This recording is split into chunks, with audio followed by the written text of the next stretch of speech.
A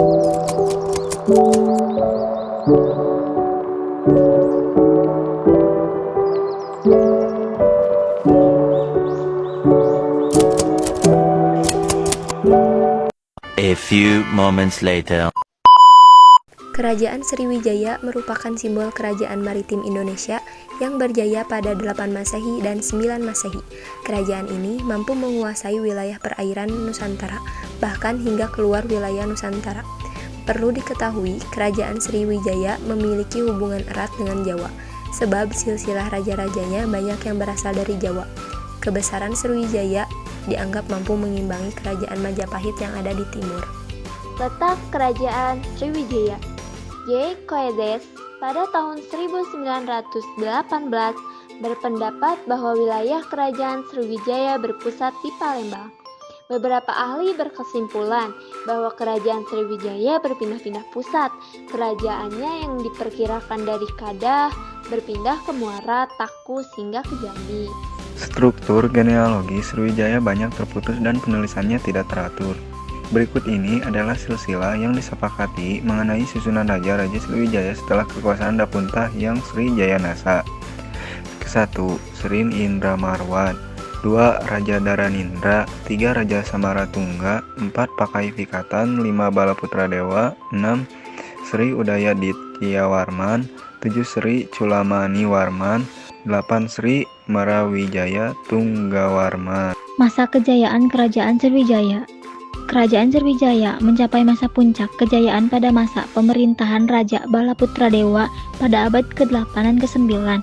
Pada dasarnya, Kerajaan Sriwijaya mengalami masa gemilang hingga masa pemerintahan Sri Marawijaya. Hal ini didasarkan pada Kerajaan Sriwijaya yang disimbolkan dengan Perang Selawan Jawa pada tahun 922 dan 1016. Dilanjutkan melawan kerajaan India pada tahun 1017 hingga 1025, hingga Raja Sri Sangranawijaya berhasil dilawan. Pada masa kejayaannya, wilayah Sriwijaya mampu menguasai jalur perdagangan selatan Malaka. Selain itu, wilayah kekuasaannya mampu diperluas hingga Jawa Barat, Kalimantan Barat, Belangka, Belitung, Malaysia, Singapura, dan Thailand Selatan. Guna mengamankan wilayah laut, Sriwijaya membangun armada laut yang kuat sehingga kapal asing yang ingin berdagang merasa aman. Sriwijaya kemudian berkembang menjadi kerajaan maritim yang kuat di masanya. Kerajaan Sriwijaya. Kejayaan Sriwijaya pada saat dipegang oleh Raja ke-10 yang bernama Balaputra Dewa. Namun, menurut para sakti Nalanda yang ditemukan di India saat itu, Sriwijaya juga kehilangan kekuasaan di Jawa loh. Munoj 2006 menerangkan, Kerajaan Medang dari Jawa menyerang Sriwijaya pada 990-an. Serangan ini terjadi pada 988 hingga 992. Tepat ketika Sri Kudamani Warmadewa memimpin. Akan tetapi Sriwijaya berhasil memukul mundur musuhnya saat itu. Pada 1017 dan 1025 atau memasuki abad ke-11, Sriwijaya mendapatkan serangan lagi oleh pihak kerajaan Chola dari India Selatan. Raja Rajendra Chola ia mengirim pasukan dan berhasil menduduki beberapa daerah kekuasaan Sriwijaya.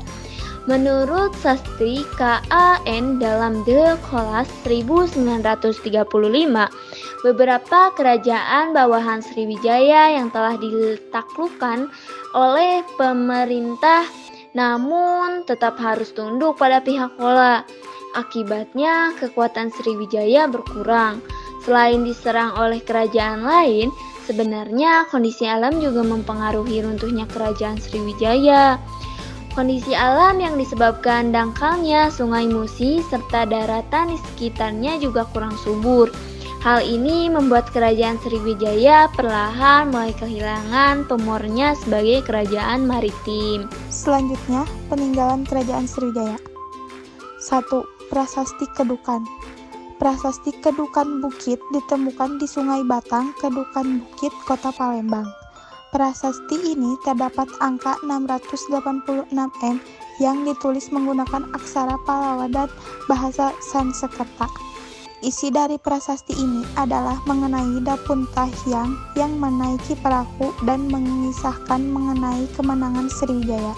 2. Prasasti Kota Kapur. Prasasti Kota Kapur ditemukan di Pulau Bangka sebelah barat yang berisi kutukan kepada orang yang berani melanggar perintah Raja Sriwijaya. 3. Prasasti Telaga Batu. Prasasti Telaga Batu ditemukan di kolam Telaga Biru, Kecamatan Ilir Timur, Kota Palembang.